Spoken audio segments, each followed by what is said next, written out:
La première chose que je voudrais vous dire, qui me paraît essentielle à propos de la confession, c'est que confesser, ça a déjà le sens de dire sa foi. On parle des confesseurs, ceux qui disent, voilà, moi je crois en Dieu. Et je crois en Dieu qui nous a rejoints. Ce Dieu qui nous a rejoints, il veut vivre des choses avec nous, de grandes choses avec nous. Vous avez entendu le message que j'ai donné aux petits tout à l'heure, hein. Je t'aime de toute éternité. Il y a d'autres messages dans la parole de Dieu. Ton nom est gravé sur la paume de mes mains. Oui, tu es précieux à mes yeux et je t'aime. Eh bien, figurez-vous que ce je t'aime de Dieu, c'est un je t'aime d'émerveillement. Pourquoi ? Parce que quand Dieu nous a créés, il nous a fait comme le chef-d'œuvre de la création. La création est déjà extraordinaire. On n'arrête pas, sous le plan scientifique, à approfondir la beauté de la création. On se dit, mais c'est incroyable, les scientifiques, plus ils avancent dans leur science, plus ils se disent, mais il y a nécessairement une pensée créatrice derrière. Ils ne peuvent pas toujours nommer Dieu, mais ils se rendent bien compte qu'on n'est pas le fruit du hasard. Vous prenez une Bible avec ces 40 000 versets, puis vous enlevez toutes les lettres, et puis vous les brassez, et puis vous les lancez dans l'univers, ça ne vous fera jamais une Bible. Cette organisation, cette structure de la création, elle est faite à partir du mystère de Dieu Trinité, d'un Dieu qui est amour. Et vous savez que pour aimer, il faut être à deux, au moins. Hein. Il y a moi, l'autre, et puis notre amour. Combien de fois j'accueille des fiancés ? Je suis sûr qu'il y en a parmi vous qui sont mariés ou qui ont vécu quelque chose de cet ordre-là. Le jour où on s'est déclaré notre amour, eh bien, il y a eu entre moi et l'autre un troisième. Figurez-vous que l'amour de Dieu est tellement grand qu'il a voulu que toute la création soit imprégnée de cette relation du Père et du Fils dans l'Esprit Saint. Ce qui veut dire que dans notre création, nous sommes des êtres de relation. Des relations déjà avec notre Créateur, avec notre Dieu. Nous sommes capables de le louer, de le remercier, de le bénir. Je te bénis Seigneur pour la merveille que je suis. Et puis, nous sommes aussi en contact avec le monde. Vous avez entendu parler du travail qui est fait sur la création pour la protéger. Il faut protéger la création. Cette création, elle est faite à partir de ces échanges entre le Père et le Fils qui sont faits de respect, de don-accueil réciproque. La création est un don pour moi et je dois l'accueillir, mais la création aussi m'accueille. Et si je fais n'importe quoi de la création, il va se passer des désordres. On appelle ça la question de l'écologie. Eh bien, figurez-vous qu'on va approfondir la question de la relation si finalement avec nous-mêmes. Nous sommes en relation personnelle, non seulement avec Dieu, non seulement avec la création, mais avec les autres, et puis aussi avec soi-même. Supposons, je dis cela comme une supposition, que nous n'avons pas su nous accueillir et que nous avons un jugement sur nous. Pourquoi ? Parce que eh bien, nous avons une idée de nous-mêmes, de notre manière de vivre, tellement belle, tellement grande, tellement forte, tellement épanouissante que nous nous sommes dit après coup, c'est pas vrai, j'y arriverai pas. Et nous nous jugeons. Ah ça, c'est la grande tentation après le péché, après nos chutes, après tout ce qui ne convient pas. C'est de se juger. Pour moi, c'est le péché le plus fondamental en fait. Le plus fondamental, c'est celui qui vient après la première chute, après la première faute, où je me regarde et je me vois pas beau du tout. Et je me vois tellement moche que j'ai envie de... Allez, on ferme, hein, on ne communique plus avec notre Dieu. Quelque part, on a honte. Quelque part, on voudrait se cacher. Mais Dieu, il sait très très bien que nous sommes capables de nous laisser regarder par lui, reprendre par lui, ressaisir par lui. Et pour lui, du côté de Dieu, cette situation, c'est insupportable. Dieu ne veut pas qu'on en reste à un échec sur nous-mêmes.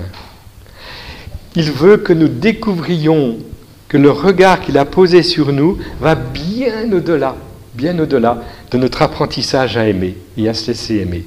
Quand on apprend, il y a des moments, il faut faire une pause, hein, parce que voilà, il faut reprendre pied, il faut reprendre la route.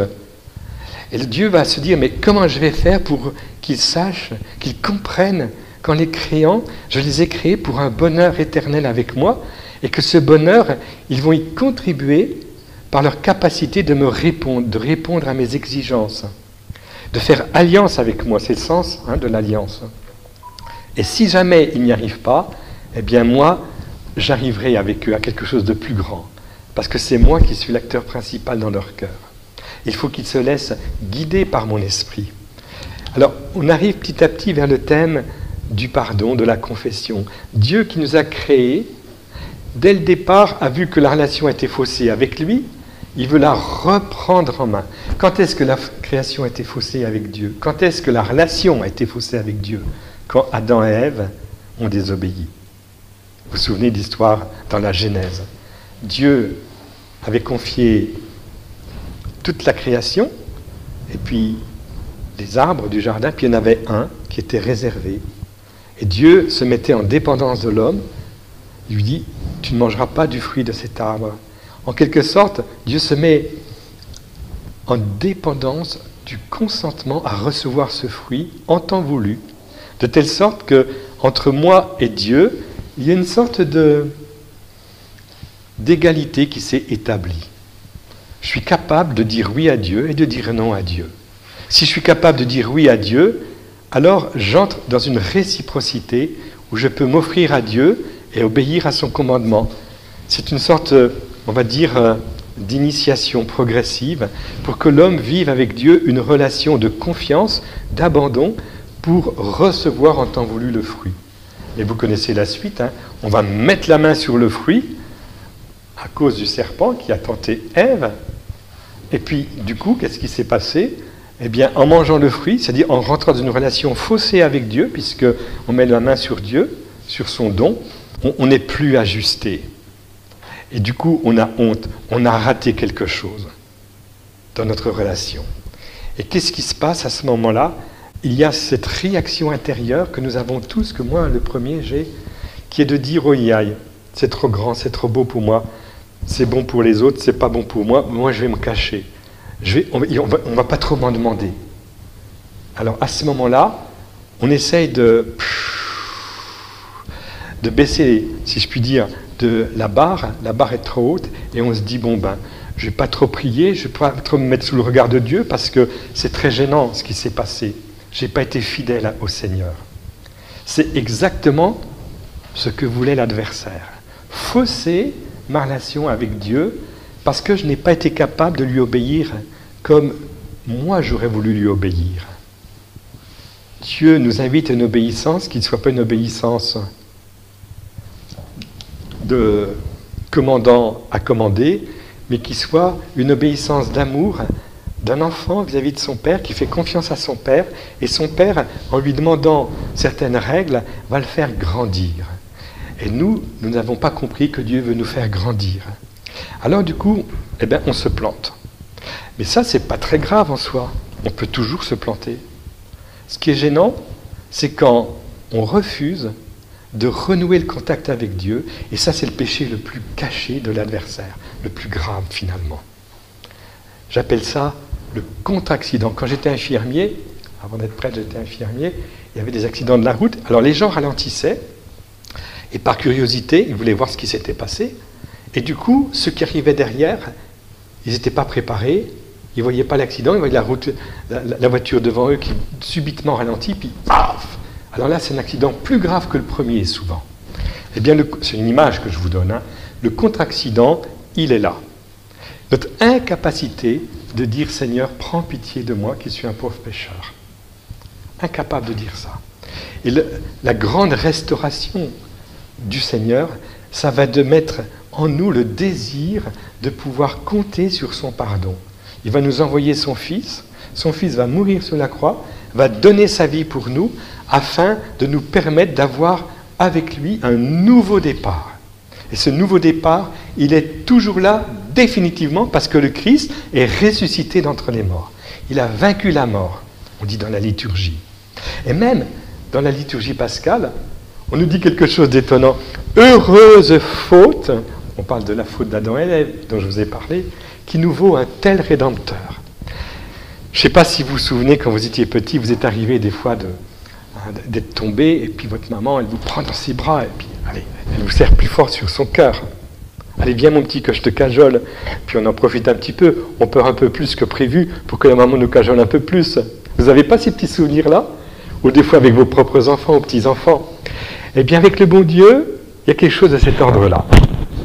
Quand on a compris à quel point il nous aime, à quel point cette faute nous vaut un tel Rédempteur, eh bien, on ne peut plus s'en passer. On démarre toute notre journée en disant « Seigneur, tu es mon sauveur.